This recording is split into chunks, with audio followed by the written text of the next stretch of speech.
혹시 요즘 이런 변화가 있으셨습니까? 밤에 자다가 화장실 때문에 한 번, 두 번 깨고 아침에 일어나면 얼굴이나 손이 붓는 것 같고 예전보다 쉽게 지치고 몸이 무겁게 느껴지십니까? 많은 분들이 이런 증상을 그냥 나이 탓이라고 생각합니다. 나이가 들어서 밤에 깨는 것이고 혈액순환이 안 돼서 붓는 것이고 기운 없는 것도 늙으면 다 그런 거라고 넘기십니다. 그런데 이런 변화가 단순한 노화가 아니라 콩팥이 보내는 조용한 신호일 수도 있습니다. 콩팥은 우리 몸에서 피를 걸러 노폐물을 내보내고 몸속 수분과 염분의 균형을 맞추며 혈압 조절에도 관여하는 중요한 장기입니다. 하지만 콩팥은 아주 나빠질 때까지 큰 통증이나 뚜렷한 증상을 잘 드러내지 않는 경우가 많습니다. 그래서 많은 분들이 괜찮다고 생각하다가 건강검진에서 뒤늦게 이상을 발견하기도 합니다. 특히 60세 이후에는 몸의 회복력이 떨어지고 평소 별것 아니라고 생각했던 습관들이 콩팥에 큰 부담이 될 수 있습니다. 오늘은 60세 이후 콩팥을 지치게 만드는 의외의 습관 5가지와 몸이 보내는 경고 신호, 그리고 오늘부터 바꿀 수 있는 생활 습관을 말씀드리겠습니다. 첫 번째 습관은 무릎,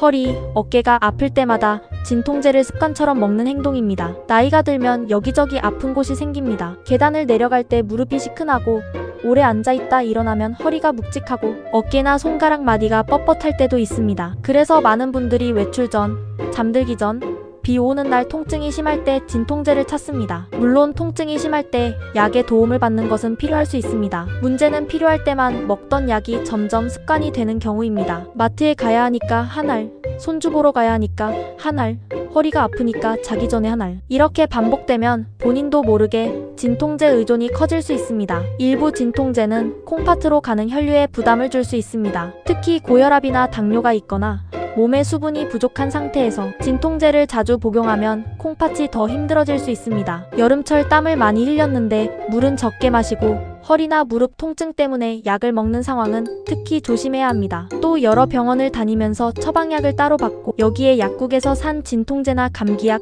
건강식품까지 함께 드시는 경우도 많습니다. 본인은 각각 조금씩만 먹는다고 생각하지만 몸은 전체를 함께 감당해야 합니다. 통증은 몸이 보내는 신호입니다. 계속 약으로만 눌러버리면 원인을 확인하는 시기가 늦어질 수 있습니다. 통증이 반복된다면 무조건 약부터 찾기보다 원인을 확인하고 운동, 물리치료, 체중 조절, 자세 교정 같은 방법을 함께 생각해야 합니다. 약을 완전히 피하라는 뜻이 아닙니다. 다만 시니어의 콩팥은 젊을 때처럼 아무 부담 없이 버틸 수 있는 상태가 아닐 수 있다는 점을 기억하셔야 합니다. 두 번째 습관은 화장실 자주 갈까 봐 물을 일부러 안 마시는 행동입니다. 많은 시니어분들이 물을 잘 안 드십니다. 특히 밤에 화장실 때문에 깨는 것이 싫어서 오후부터 물을 줄이거나 외출할 때 화장실 찾기 번거로워 일부러 물을 안 마시는 분들도 많습니다. 그 마음은 이해됩니다. 밤에 한 번 깨면 다시 잠들기 어렵고 두세 번 깨면 다음날 하루가 무너질 정도로 피곤합니다. 그래서 물을 덜 마시면 해결될 것 같다고 생각합니다. 하지만 나이가 들수록 갈증을 느끼는 감각이 둔해질 수 있습니다. 몸은 물이 필요한데도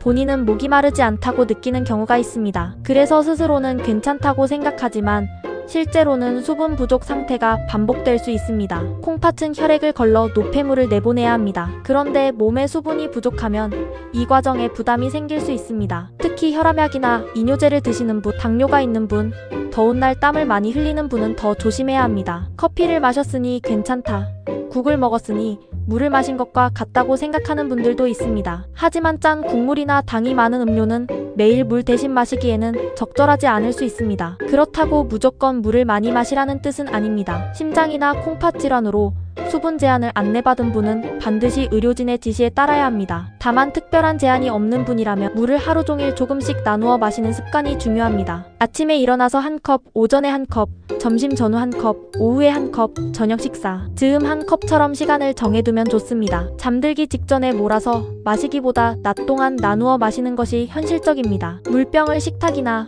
소파 옆처럼 눈에 잘 보이는 곳에 두는 것도 도움이 됩니다. 밤에 화장실을 자주 가는 분은 물을 무조건 줄이기보다 원인을 살펴야 합니다. 수면 문제인지, 전립선 문제인지, 약 복용 시간 때문인지, 저녁 식사 습관 때문인지 확인하는 것이 필요합니다. 불편을 줄이려고 하루 전체 물 섭취를 줄이면 오히려 건강을 해칠 수 있습니다. 세 번째 습관은 짜게 안 먹는다고 생각하면서 국물, 김치, 장아찌로 염분을 계속 쌓는 행동입니다. 많은 분들이 나는 짜게 안 먹는다고 말씀하십니다. 소금을 따로 찍어 먹지 않고 간장도 많이 안 쓰니 괜찮다고 생각합니다. 그런데 식탁을 자세히 보면 이야기가 달라질 수 있습니다. 아침에는 된장국, 점심에는 찌개, 저녁에는 미역국이나 콩나물국이 올라옵니다. 반찬으로는 김치, 장아찌, 젓갈, 멸치볶음, 조림류가 빠지지 않습니다. 겉으로는 평범한 집밥이지만 하루 전체로 보면 염분이 꽤 많아질 수 있습니다. 짜게 느껴지지 않는다고 해서 실제로 싱거운 것은 아닙니다. 오랫동안 짠 음식에 익숙해지면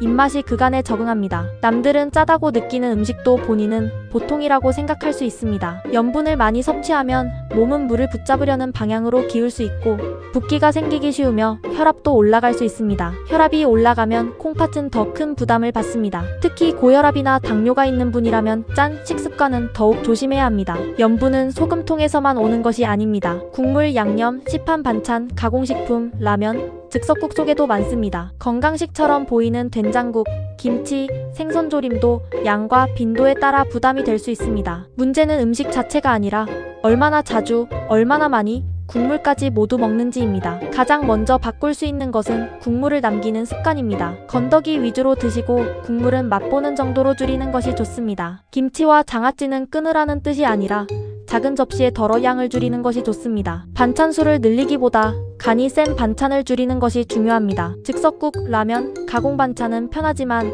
자주 반복되면 염분이 쌓일 수 있습니다. 집에서 음식을 할 때는 소금과 간장을 줄이고 마늘, 양파, 파, 식초, 후추, 참기름 향으로 맛을 보완하는 방법도 있습니다. 처음에는 밍밍하게 느껴져도 입맛은 조금씩 적응합니다. 집밥 먹으니까 괜찮다는 생각도 조심해야 합니다. 집밥도 충분히 짤 수 있고 매일 반복되기 때문에 누적 부담은 더 클 수 있습니다. 밥상은 매일 만나는 건강 습관입니다. 작은 변화가 콩팥 건강에 큰 영향을 줄 수 있습니다. 네 번째 습관은 몸에 좋다고 해서 건강식품, 영양제, 한약을 여러 가지 겹쳐 먹는 행동입니다. 건강을 챙기고 싶은 마음은 너무 자연스럽습니다. 나이가 들수록 기운이 떨어지고 피곤하고 무릎도 아프고 잠도 깊지 않으니 몸에 좋다는 것을 찾게 됩니다. 자녀가 사다 준 영양제, 친구가 추천한 건강식품, TV에서 본 제품, 홍삼, 비타민, 오메가 제품, 관절 보조제, 단백질 제품, 각종 즙과 진액, 한약까지 종류도 다양합니다. 문제는 건강식품이니까 괜찮다,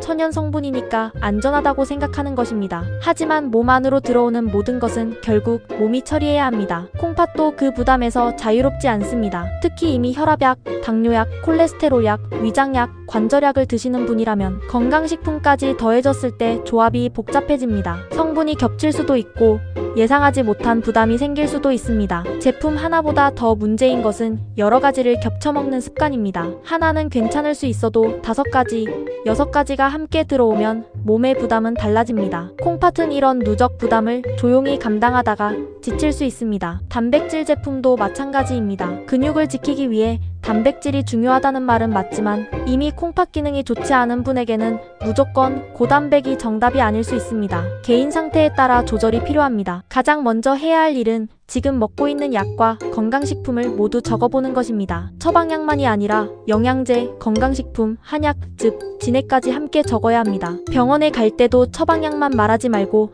건강식품까지 꼭 말씀하셔야 합니다. 건강관리는 더 많이 챙겨 먹는 것보다 내 몸에 꼭 필요한 것만 남기는 것이 더 중요할 때가 많습니다. 광고 문구에 흔들리지 마십시오. 면역력, 활력, 해독, 혈액순환 같은 말은 매력적으로 들리지만 내 콩팥 상태와 맞는지는 다른 문제입니다. 몸에 좋다는 것이 곧 내 콩팥에도 좋다는 뜻은 아닙니다. 건강을 위해 시작한 습관이 나도 모르게 콩팥을 지치게 만들 수 있습니다. 5번째 습관은 혈압과 당뇨는 약만 먹으면 된다고 생각하고 생활 관리를 놓치는 행동입니다. 고혈압과 당뇨는 콩팥 건강과 매우 깊은 관련이 있습니다. 콩팥은 아주 작은 혈관들이 촘촘하게 모여 피를 걸러내는 장기입니다. 그런데 혈압이 높거나 혈당이 높은 상태가 오래 지속되면 이 작은 혈관들이 서서히 손상될 수 있습니다. 문제는 이 과정이 조용히 진행된다는 것입니다. 특별히 아프지 않고 당장 몸으로 느껴지는 증상이 없을 수 있습니다. 그래서 많은 분들이 혈압이 조금 높아도 괜찮겠지, 당이 높아도 몸은 멀쩡하니 괜찮겠지,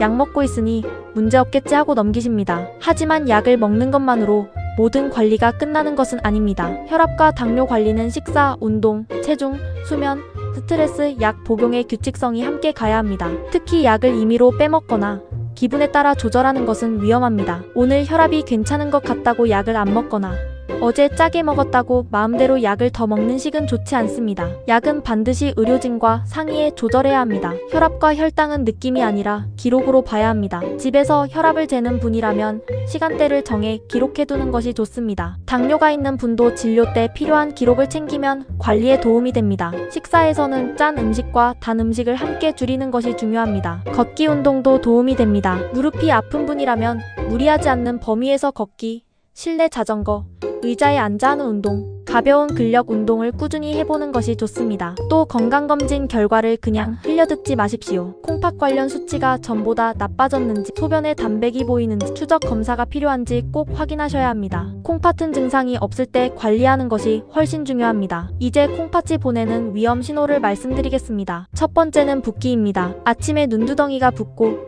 손이 부어 반지가 뻑뻑하고, 저녁이면 발목이 붓고 양말 자국이 깊게 남는다면 반복 여부를 살펴야 합니다. 전날 짜게 먹어서 그럴 수도 있지만 자주 반복된다면 수분과 염분 조절에 문제가 없는지 확인할 필요가 있습니다. 두 번째는 피로입니다. 충분히 쉬어도 몸이 무겁고 아침부터 기운이 없고 잠깐 외출만 해도 쉽게 지친다면 단순 피로로만 넘기지 않는 것이 좋습니다. 세 번째는 야간류입니다. 밤에 자다가 화장실 때문에 자주 깨는 것은 수면의 질을 크게 떨어뜨립니다. 물론 전립선 문제, 수면 습관, 저녁 수분 섭취 등 다양한 원인이 있을 수 있지만 붓기나 피로와 함께 나타난다면 점검이 필요합니다. 네 번째는 식욕 저하입니다. 예전에는 맛있게 먹던 음식이 당기지 않고 입안이 텁텁하고 밥맛이 없고 식사량이 줄어든다면 몸 상태를 확인해 보셔야 합니다. 다섯 번째는 가려움증입니다. 피부가 건조해서 그럴 수도 있지만 특별한 피부 문제가 없는데도 온몸이 가렵고 오래 지속된다면 다른 원인도 함께 살펴야 합니다. 이런 신호가 하나만 나타난다고 모두 콩팥 문제라는 뜻은 아닙니다. 하지만 여러 증상이 함께 나타나거나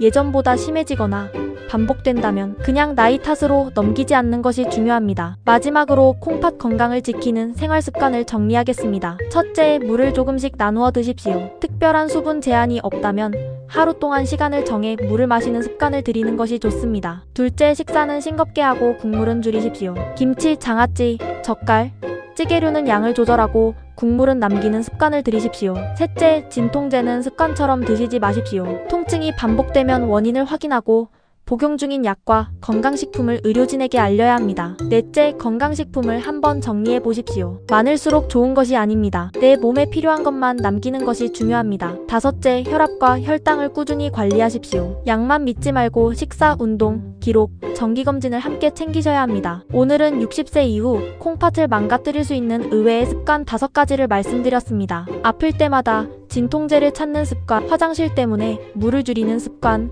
국물과 짠 반찬을 자주 먹는 습관, 건강식품을 여러 가지 겹쳐 먹는 습관, 혈압과 당뇨를 약만으로 관리하려는 습관입니다. 이 습관들은 특별한 사람의 이야기가 아닙니다. 정말 많은 분들이 매일 하고 있는 평범한 생활 속 행동입니다. 그래서 더 중요합니다. 건강은 어느 날 갑자기 무너지는 것처럼 보이지만 사실은 작은 습관이 오래 쌓여 무너지는 경우가 많습니다. 반대로 건강을 지키는 일도 거창한 결심이 아니라 작은 습관 하나를 바꾸는 데서 시작됩니다. 오늘부터 물 한 컵을 더 챙겨 드시고 국물을 조금 남기고 진통제를 습관처럼 먹고 있지는 않은지 돌아보고 건강식품을 정리하고 혈압과 혈당 기록을 다시 시작해 보십시오. 콩팥은 한번 크게 나빠지면 되돌리기 어려운 경우가 많습니다. 하지만 지금부터 생활 습관을 바꾸면 지킬 수 있는 부분도 분명히 있습니다. 오늘 영상이 내 몸을 한 번 더 돌아보는 계기가 되셨으면 좋겠습니다. 몸은 늘 작은 신호를 먼저 보냅니다. 그 신호를 나이 탓으로 넘기지 않는 것이 건강을 지키는 시작입니다. 구독과 좋아요는 더 많은 시니어분들께 꼭 필요한 건강 정보를 전하는 데 큰 힘이 됩니다. 앞으로도 어렵지 않고 생활에 바로 도움이 되는 건강 이야기를 전해드리겠습니다. 오늘도 내 몸이 보내는 작은 신호를 가볍게 넘기지 마십시오. 부디 오래오래 덜 아프고 덜 불편하고 더 편안한 하루를 지켜가시기 바랍니다.